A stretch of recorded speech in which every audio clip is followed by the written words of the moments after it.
Happening today in less than 2 hours, the State Board of Education will focus on a topic heating up all across the country: classrooms talking about race. They're holding a special meeting called to consider a 5-page resolution laying out guidelines on how critical race theory should be taught in Georgia schools.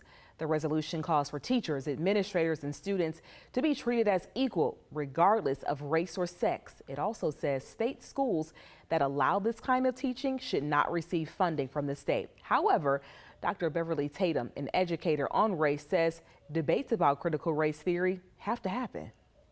I think if you have dialogue, you can accomplish a lot, but that requires a willingness to listen. And it also requires a willingness to acknowledge that social change is needed.